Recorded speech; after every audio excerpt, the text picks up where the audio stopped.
કેમ છો વિદ્યાર્થી દોસ્તો?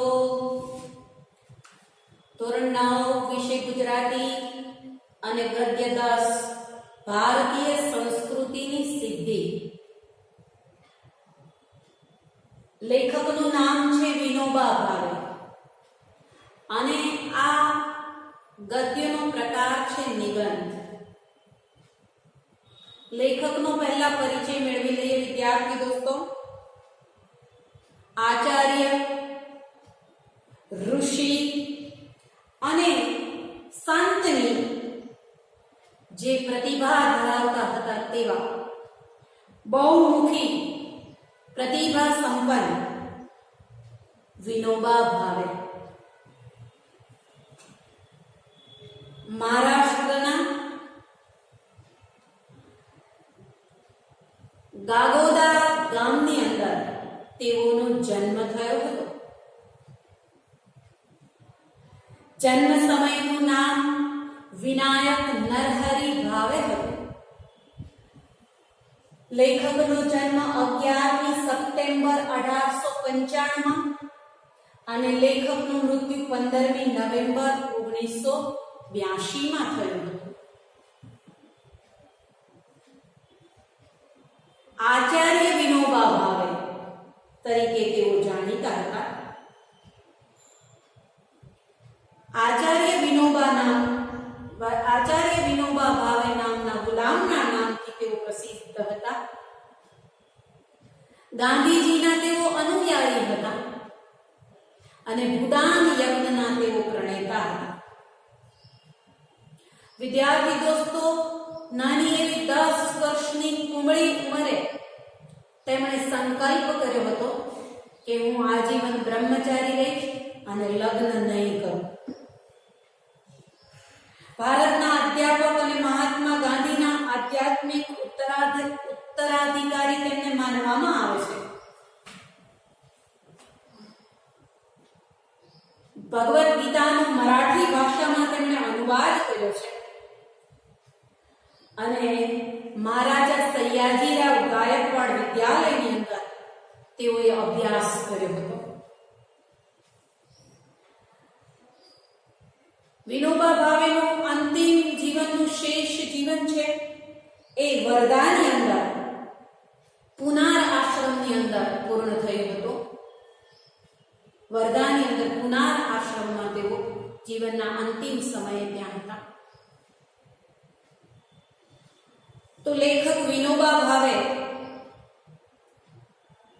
અહીંયા તમારા પાઠ્યપુસ્તકની અંદર એક બહુ સરસ મજાનો નિબંધ આપે છે કે જ્યારે આપણે પ્રકૃતિની અંદર જન્મેલા માનવી એ પ્રકૃતિને ભૂલી જઈએ છીએ અથવા તો પ્રકૃતિની અંદર જ રહીને આપણે સંસ્કૃતિનો વિકાસ નથી કરતા, ત્યારે વિદ્યાર્થી દોસ્તો ભીત ભૂલ્યા જેવું થાય છે.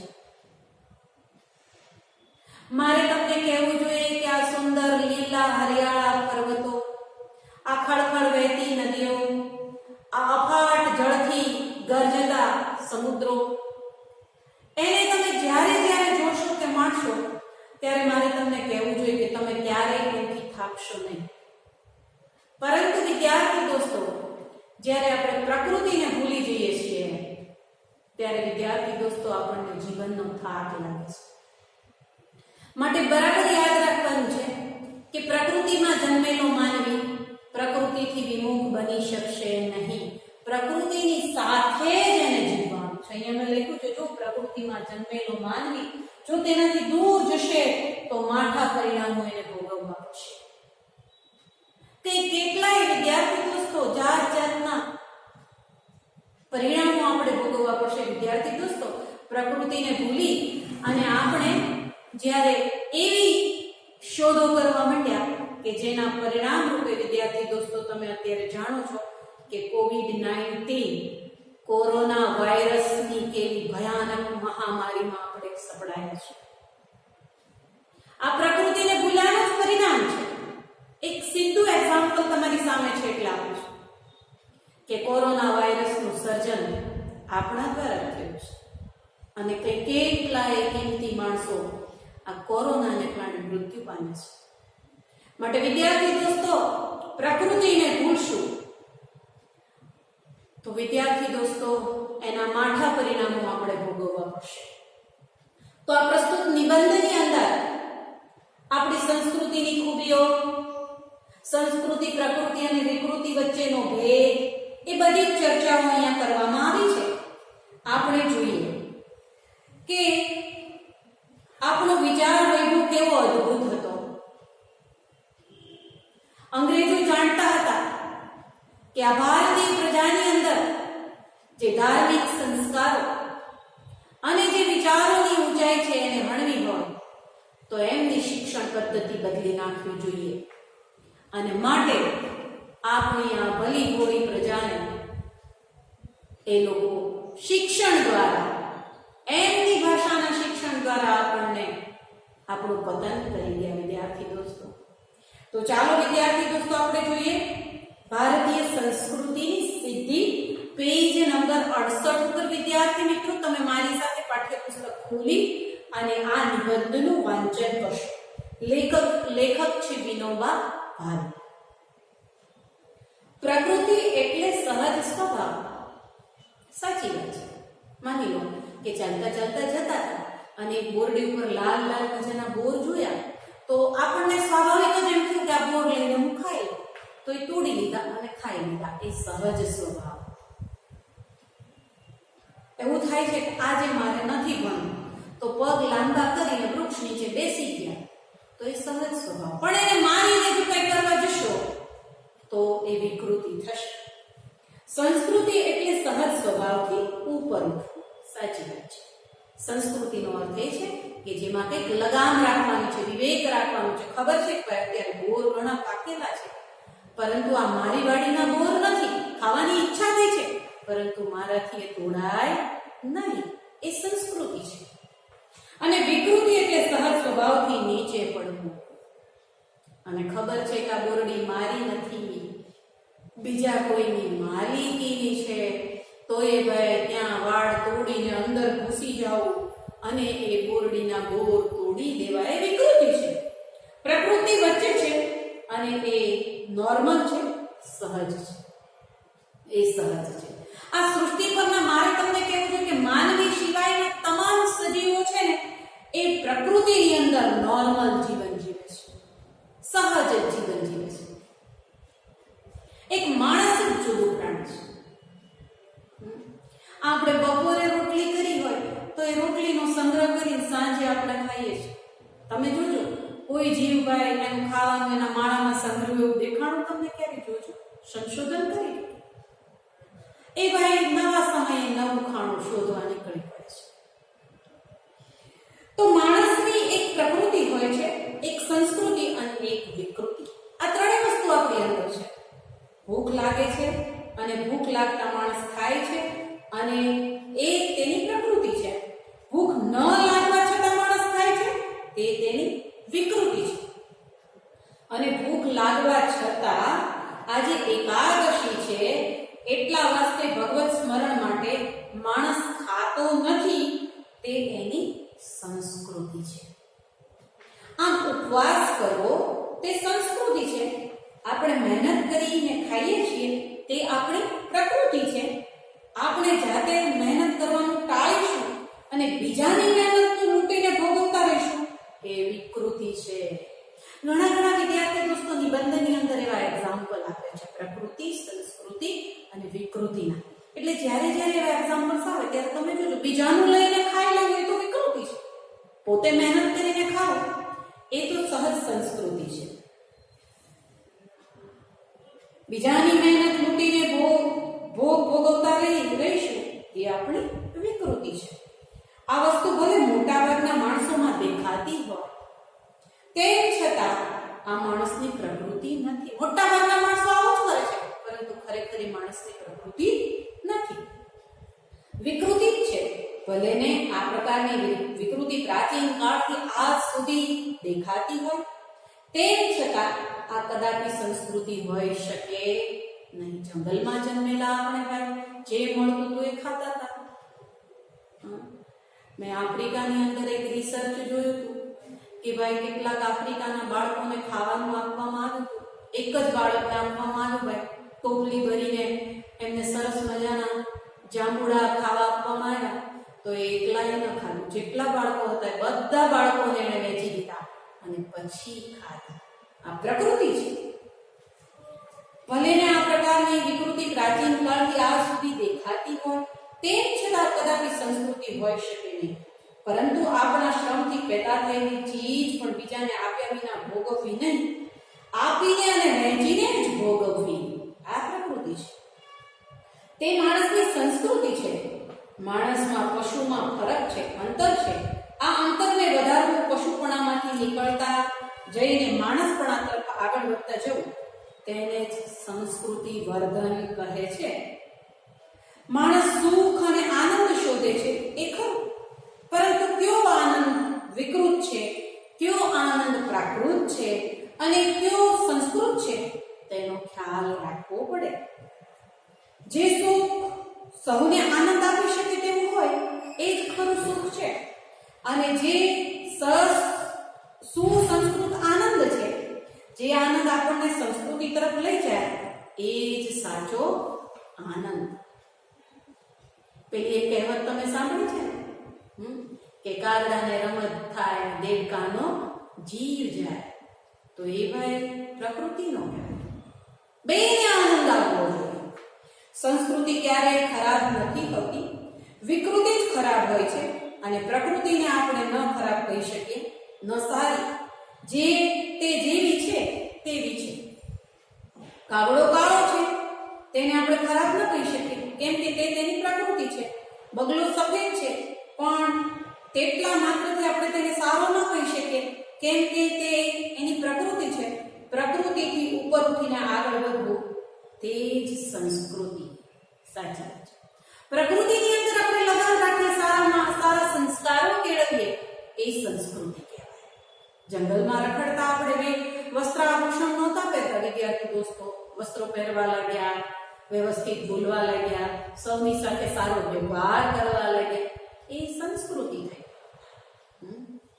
ઘણીવાર આપણે વિકૃતિને પણ સંસ્કૃતિ માની લેવાની ભૂલ કરી બેસીએ છીએ, એટલે બાબત સાવધ રહેવાની જરૂર છે. આજે પશ્ચિમના લોકો વિજ્ઞાનમાં ઘણા આગળ વધ્યા છે, તેમની પાસેથી આપણે લેવાલાયક ઘણું છે, પરંતુ એમનામાં ઘણી વિકૃતિનો અંશ પડ્યો છે. તેની સંસ્કૃતિ માની લેવાની ભૂલ આપણે ન કરીએ. તેમની વિકૃતિ કાંઈ આપણે અપનાવવાની નથી. તે સિવાય દુનિયાભરની જેટલી સંસ્કૃતિ છે તે આપણે અપનાવી લેવાની છે. સારી ટેવો છે બધી સંસ્કૃતિ છે વિદ્યાર્થી દોસ્તો. અને બરાબર યાદ રાખજો કે બધા દેશોની અંદર જે કંઈ હોય એ બધું આપણે અપનાવી લેવું જરૂરી નથી, પણ ખરેખર એમાં જે સારું આપણા વિકાસ માટેનું હોય એવી વાતો આપણે અપનાવવી જોઈએ, તો જ આપણો વિકાસ થાય. આની સાથોસાથ એ પણ ધ્યાનમાં રાખીએ કે દુનિયાભરની સંસ્કૃતિ લઈએ, પણ આપણે ત્યાંની પણ ભલે હોય, વિકૃતિ આપણને ન ખપે. ખપવાનો અર્થ છે આપણે આપણા માટે યોગ્ય નથી, આપણે એની જરૂર ન ખપવાનું નથી છે. આપણે પ્રાચીન કાળથી કોઈ એક જ ચીજ ચાલી આવતી હોય, પણ તે જો વિકૃતિ હોય તો એનો સ્વીકાર હરગીઝ એટલે જરા પણ ન કરવો જોઈએ. વિકૃતિ બીજાઓની હોય કે આપણી હોય, સદંતર એટલે સંપૂર્ણપણે વર્જ્ય છે. વર્જિત વિદ્યાર્થી દોસ્તો, મેં અહીંયા તમારા માટે વર્જિત શબ્દ લખ્યો છે, ત્યજવા યોગ્ય. એ નહીં અપનાવવાનું, એ છોડી દેવાનું અને પ્રકૃતિને સ્વીકારવી, પણ તેનું હંમેશા શોધન કરતા રહેવું. વિદ્યાર્થી મિત્રો, હંમેશા એનું સંશોધન કરતા રહેવું, તપાસ કરવી. શોધનનો અર્થ છે તપાસ કરતા રહેવું. પ્રકૃતિને હંમેશા સંસ્કૃતિનું રૂપ આપતા રહેવું. ખાવાનું આપણે ન છોડી શકીએ, કારણ કે તે પ્રકૃતિ છે, પણ માંસાહાર છોડી શકીએ. એ જરૂર છોડીએ, કેમ કે સંસ્કૃતિની દિશાનું આગળનું પગલું છે. ખાવામાં સંયમ રાખી શકીએ તો જરૂર રાખીએ, કારણ કે તેમ કરવાથી સંસ્કૃતિની દિશામાં એટલા આગળ વધીશું. મારું તો માનવું છે કે વિજ્ઞાનની જેમ જેમ પ્રગતિ થતી જશે, માણસમાં વૈજ્ઞાનિક વૃત્તિ જેમ જેમ વધતી જશે, તેમ તેમ વિકૃતિઓ ક્ષીણ થતી જશે. ક્ષીણનો અર્થ છે નાશ પામવી, ક્ષીણનો અર્થ છે નાશ પામવા અને ઘસાઈ જવું, ધીમે ધીમે ચાલી જશે, તો એ ધીમે ધીમે ક્ષીણ થતી જશે.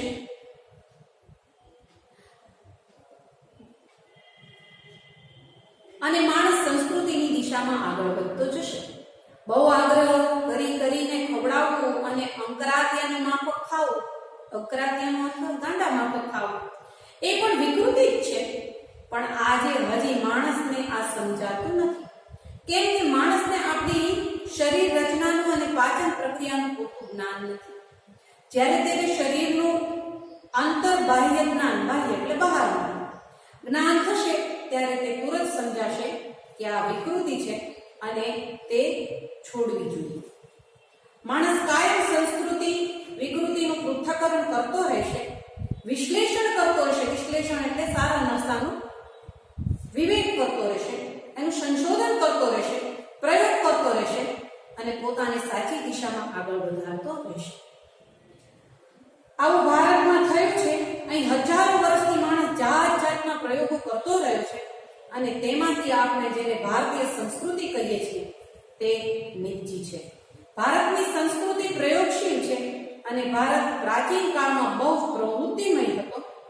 અહીં બહુ પ્રયોગો પણ થયા, તેના નિષ્કર્ષ પણ નીકળ્યા અને તેમાંથી વિવિધ શાસ્ત્રો પણ ઉભા થયા. તેમાં આધ્યાત્મિક દ્રષ્ટિ મુખ્ય હતી. માણસ આધ્યાત્મિક દ્રષ્ટિએ કેમ આગળ વધતો રહે તેની ખોજ નિરંતર ભારતમાં ચાલી. આવી બધી યોજનાઓ આપણા પૂર્વજોએ અનેક પ્રયોગો કરીને ઘડી અને આ આપણો બહુ મોટો વારસો છે. ભારત માટે એમ કહેવાય છે કે આ એક મોટો સંપન્ન દેશ છે. અહીં સુંદર સુંદર સેંકડો નદીઓ વહે છે અને હિમાલય જેવો અદ્ભુત પહાડ તો અહીં જ છે. આપણો દેશ ભારે સુજલ અને સુફળ છે. સુજલનો અર્થ છે ખૂબ જ પાણીથી ભરપૂર અને સુફળનો અર્થ છે ખૂબ જ રસાળ. આપણા કરતાંય વધારે સુજલ સુફળ દેશો દુનિયામાં મોજૂદ છે. એટલે આ કંઈ આપણી વિશેષતા ન કહેવાય. હા, આપણે એવો દાવો જરૂર કરી શકીએ કે અહીં વિચાર સંપદાનો અર્થ છે સંપત્તિ, આપણને મળી છે. અહીંયા મેં સંપદા શબ્દ લખેલો છે. શું સંપત્તિ? તે અત્યંત અદ્વિતીય છે. અદ્વિતીયનો અર્થ છે કે એની કોઈની સાથે સરખામણી ન થઈ શકે તેવું અજોડ. આ હું કોઈ અભિમાનથી નથી કહેતો. જો હું કોઈ બીજા દેશમાં જન્મ્યો હોત તો પણ નિષ્પક્ષપણે તટસ્થતાથી ભારત વિશે આવું જ કહે કે ભારતનો વિચાર વૈભવ ખરેખર અદ્વિતીય છે, સજીવન છે. મેં તમને કહ્યું ને, આપણી પાસે જે વિચારોનો વૈભવ હતો એ વૈભવને જોયા પછી અંગ્રેજોએ નક્કી કરી નાખ્યું કે પહેલા અમને વૈચારિકતા ખંડિત કરી નાખો, નહીં તો આ દેશમાં નહીં રહેવા. ભારતમાં વૈદિક ઋષિઓથી લઈને આજ સુધી શબ્દોની એક અખંડ પરંપરા ચાલી આવે છે. અખંડનો અર્થ છે જેનો ખંડ જેના ટુકડા ન થઈ શકે તે. હું દુનિયામાં બીજો કોઈ દેશ એવો નથી જોતો કે જેની ભાષામાં 10,000 વર્ષોથી એના એ જ શબ્દ ચાલ્યા આવતા હોય. ભારતમાં શબ્દ શક્તિનું જેટલા ઊંડાણથી ચિંતન થયું છે તેટલું બીજે ક્યાંય નથી થયું. ભારતે પોતાના પુરાણા શબ્દોને તોડ્યા નથી, નવા જરૂર બનાવ્યા છે. સાથે જૂના શબ્દોમાં નવા અર્થ નાખી તેનો વિકાસ કર્યો છે. આ શબ્દ પરંપરા ભારતમાં પહેલેથી આજ સુધી અખંડ ચાલી આવે છે અને બીજે ક્યાંય આવું જોવા મળતું નથી. યાસ્કાચાર્યે કહ્યું કે આપણી સનાતન છતાં નિત્ય નૂતન સંસ્કૃતિ છે. આપણી ભીતરનો અર્થ છે અંદર, એક અખંડ તંતુ કાયમ છે. પુરાણા જમાનાના કોઈ ઋષિ આજે આવે તો તેને આપણો બાહ્ય વેશ હવે જુદો દેખાય, પણ એને આપણામાં એવું કંઈક અવશ્ય દેખાશે કે જેને લીધે એ કહ્યું છે કે આ મારા જ બાળકો છે. આપણી ભીતર એક શાશ્વત સ્નિગ્ધનો અર્થ છે સુવાળું, ચવળ, કઠોર અને જીવતરવાળી વસ્તુ છે જે બદલાતી નથી. આ આપણું એક અનોખું બળ છે. હજારો વર્ષોનો આપણો પુરાતન દેશ છે.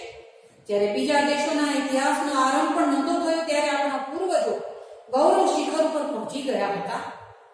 અનેકાનેક પરિવર્તન આવ્યા છતાં અહીંની પરંપરા અતૂટ રહી છે. પ્રાચીન કાળ સાથે આપણને જોડી રાખે છે. સ્થળ કાળનો ભેદ છતાં અહીં એકતાનું જ દર્શન થાય છે. અહીં કહેવાયું છે કે દુર્લભમ ભારતે જન્મ. આપણો આ ભારત દેશ પરમ પવિત્ર દેશ છે. એમ આપણા પૂર્વજોએ કહ્યા કરતા દુર્લભ મહારાષ્ટ્રે જન્મ, દુર્લભ ગુર્જરેશુ જન્મ. એવા વચન તમને અહીં ક્યાંય નહીં મળે. તુલસીદાસજી પણ કહેશે કે ભલી ભારત ભૂમિ ભલે કુળ જન્મ. 500 વર્ષ પહેલા ગુજરાતના કવિ નરસિંહ મહેતાએ ગાયું, ભરતખંડ ભૂતળમાં જન્મી જેણે ગોવિંદના ગુણ ગાયા રે તે ધન્ય છે. આ જ વાત અસમનના શંકરદેવ માધવદેવે પણ કહી. ન નરસિંહ મહેતાએ ગુજરાતનો મહિમા ગાયો, ન શંકરદેવે અસમનો મહિમા ગાયો. એકબીજાની ભાષા તો તેઓ જાણતા નહોતા, એકબીજાને નહોતા જાણતા, છતાં ભારત અમારી પુણ્યભૂમિ છે અને અમે તેમાં જન્મ પામ્યા તેથી ધન્ય થઈ ગયા એવું એ બંને અનુભવ્યું અને વ્યક્ત કર્યું. આવી રીતે આખા ભારતનું અભિમાન એ કઈ પ્રકૃતિ નથી, બલ્કિ સંસ્કૃતિ છે. જ્યાં એવી ભાષાઓ છે કે ન જાણતા હોય તેની શીખતાય વર્ષો નીકળી જાય, એવી વિભિન્ન ભાષાઓ, અપરંપાર વિવિધતાવાળા ભૂખંડ એક દેશ, આ ભૂખંડને એક દેશ માનવું. પ્રકૃતિની ઉપર ઉઠીને સંસ્કૃતિ સધાય છે એવી ભારતીય સંસ્કૃતિને આપણે જાળવવાની છે અને આગળ વધારવાની છે. તે આપણું કર્તવ્ય છે. વિદ્યાર્થી દોસ્તો, અહીંયા વિદ્યાર્થી દોસ્તો તમારા માટે કેટલાક કઠિન શબ્દો મેં મૂક્યા છે અને અહીંયા કેટલાક વિરુદ્ધાર્થી શબ્દો પણ મેં મૂક્યા છે. આ નિબંધનું ગૃહ કાર્ય હું નીચે કાગળમાં લખીને મૂકું છું વિદ્યાર્થી દોસ્તો, અને આ નિબંધની નીચે આપેલો સ્વાધ્યાય તમે કરી નાખશો. એ એનું ગૃહ કાર્ય છે. તો વિદ્યાર્થી દોસ્તો, ફરી મળીશું બીજા વિડીયોમાં.